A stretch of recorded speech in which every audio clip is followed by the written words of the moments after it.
Ay, nako. Mag-mall na lang tayo mga beshwaps. Aga-aga. Ayun. Katangahan ko. Naiwan ko yung susi ng una kong trabaho. Pag bumalik pa ako sa bahay, wala na. Di na ako abot sa pangalawa. Gagabihin ako masyado. So, nag-decide na lang ako pumunta dito sa mall. Bibili ako ng mga kulang ko para doon sa mga props namin or decorations. Tapos, sa Webes ko na lang siya lilinisan kasi wala naman akong pasok sa umaga ng Webes. Ay, minsan talaga di maiwasan yung katangahan. Ano? Diyos ko Lord. Mag-mall na lang ako. Ayan, mag-mall na lang ako mga besh. Hanggang 8 lang ang mall dito.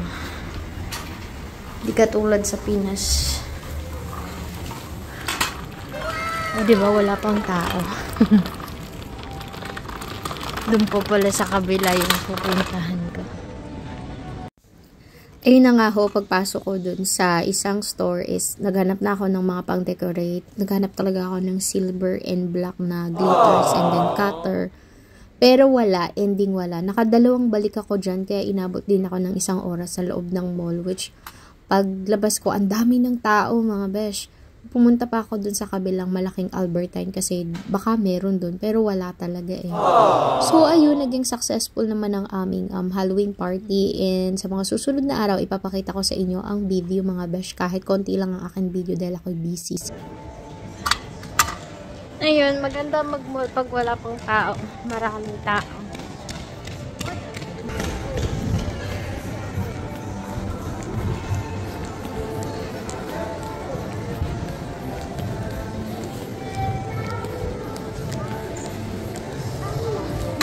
Doon pa pala ako sa dulo. Oh my God. Lucky.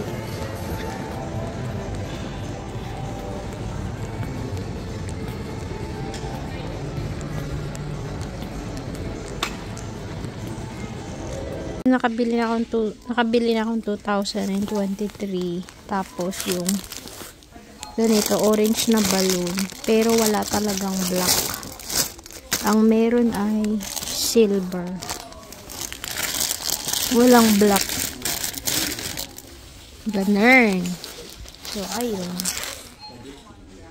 1 hour later. Hi mga beshwap, napagod ho ako doon. Ikot ako ng ikot doon sa mall.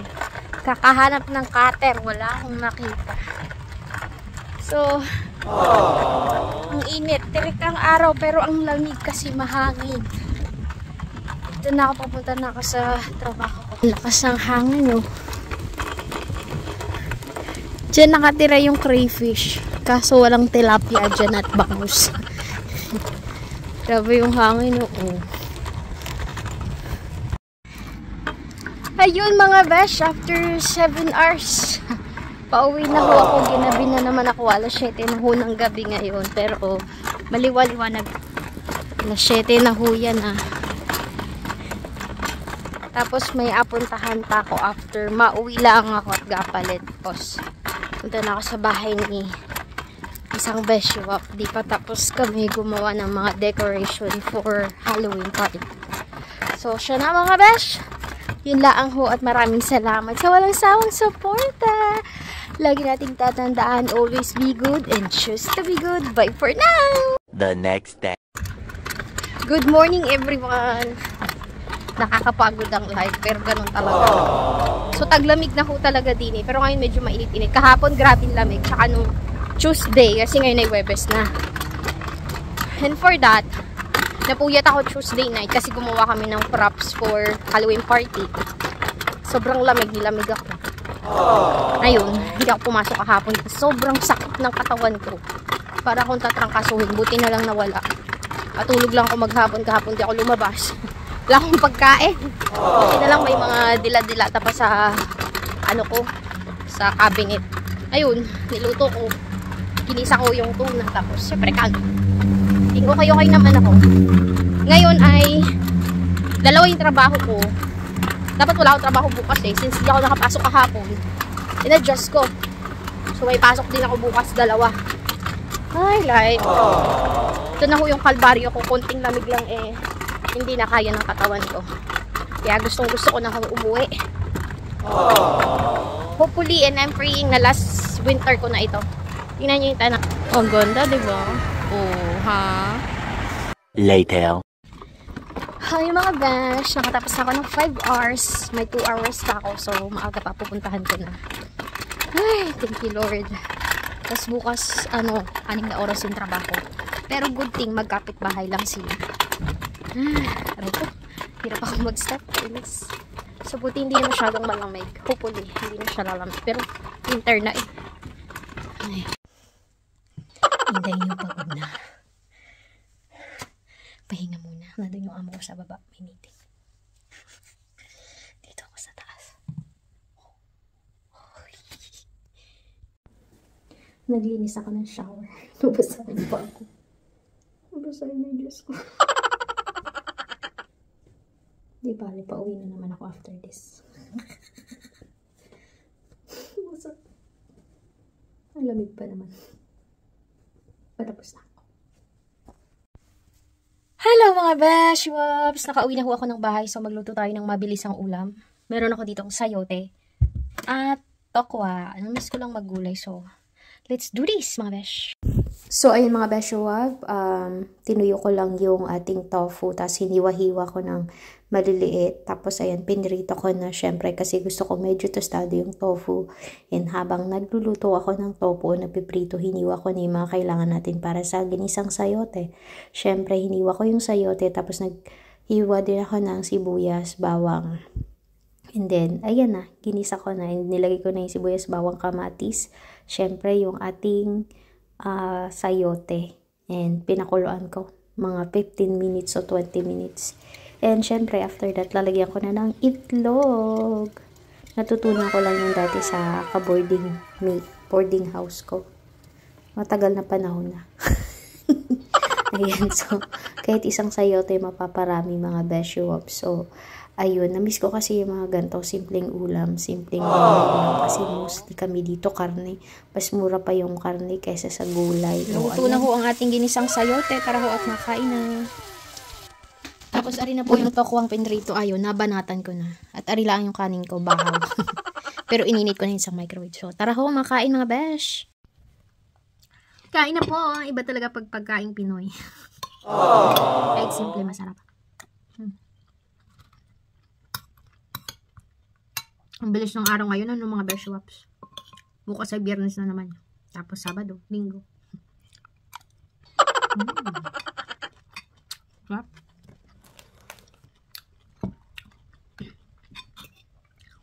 Favorite ko yung tokwa, tapos sasawsa mo sa toyo na may suka, sibuyas, tsaka sili. Sarap, tapos may asukal.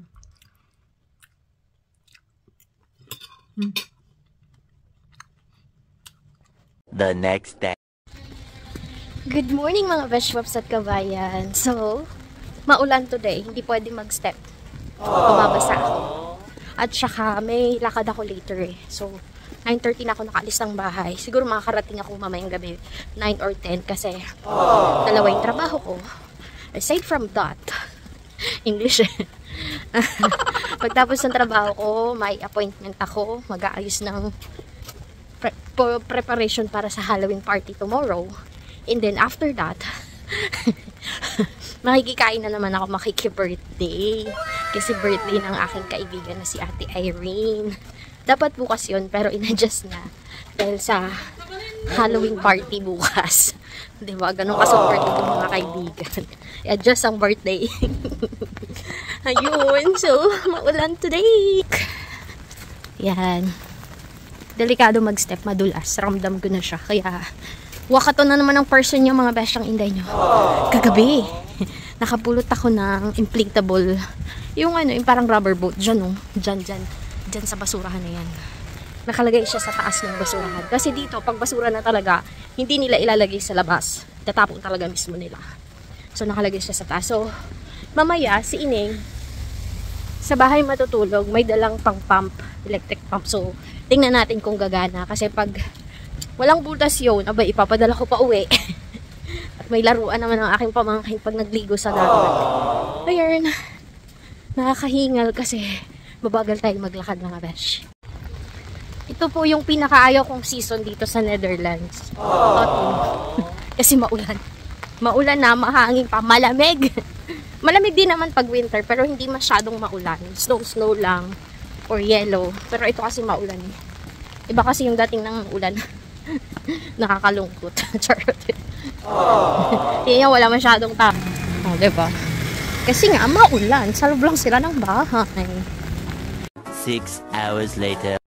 O mga Beshwap na nandito sa Den Haag, kung kayo ay nagtitipid, pumunta lang kayo sa Jumbo Weimerstraat. Ayan, napakaraming 1 euro. As in mga Beshwap, kayo ang magsasawa. Later. So mga Beshwaps, kakauwi ko lang alas 10 na ho ng gabi. Mga 11 na. Nakauwi ako 10:48. Mga 30 minutes or 40 minutes din ako naglakad. So ayun ho, pinagalitan ako ng amo kong doktor. Kasi naikwento ko sa kanya nung Wednesday, masama pakiramdam ko, tapos wala akong pagkain dito sa bahay. Kasi siya may sakit, tapos umuwi yung asawa niya ding doktor, dinalan siyang pagkain. So inasar ko siya, sabi ko, sana all. Tapos tinatanong niya ako, ano daw ibig sabihin nun? Di sinabi ko, parang inaasar ko siya. Sabi niya sa akin, ganyan lang yan kasi may sakit ako, pero pag wala naman akong sakit, gawin mo to, gawin mo yan. Sabi ko, at least merong nag-aalaga sa'yo. Ako, pag may sakit, wala. So, ito yung nangyari Wednesday. Kaya ito, ngayon, bumili ako ng stock. And, shout out nga pala kay Ate Irene, salamat po sa bilo-bilo. Hindi pumayag, hindi ako mag-take out. Kasi naka-birthday na ako. Tapos, ito na. Take out. Bumili ako. Buy one, take one for 3 euro ata. Tapos, kita nyo, 1 euro. 1 euro din. Masarap to, yung flavored na patatas. Tawag dito ay Aardappel, yung patatas sa Dutch. Aardappel. 1 euro lang, kita mo. Dalawang kainan ko na yan. Tapos ito ding, dalawang sausage, 1 euro. Tapos, ito ding, parang chicken fillet, or chicken something, 1 euro din. Tapos, bumili na rin ako ng giniling beef giniling for 1 euro. O, diba? For how many days? Tapos ito, ano to, parang oil, butter, no, gawa sa olives. 25 cents lang. Biruin nyo yun, mga doon. Tapos yung gastos ko lang sa lahat ng yan is 10 euro. Akalain nyo yun, 10 euro. Bali 7 euro talaga, 17 euro and 63 cents siya. Pero may discount ako 7 and 63. O, diba? At least meron akong stock para hindi na ako mapagalitan ng amo mga besh. And then, gabi nga, gumagawa ako ng gelatin. Ayun. Kasi wala akong mabiling yung nyog. Kasi dapat buko salad. Wala akong mabili. Kaya sabi ko, gelatin na lang, madali-dali. So, gagawin ko lang ilalagay sa rep. Tapos matutulog na ako. Kasi bukas, may trabaho na si Inday bago mag-party.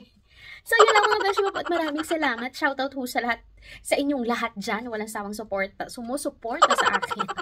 Sana pag-uwi ko ng Pilipinas ay nandyan pa rin kayo. At pag-uwi ko naman ay puro garden at probinsya, dagat ang ipapakita ko sa inyo. So, lagi natin tatandaan, always be good and just to be good. Bye for now mga Beshwaps!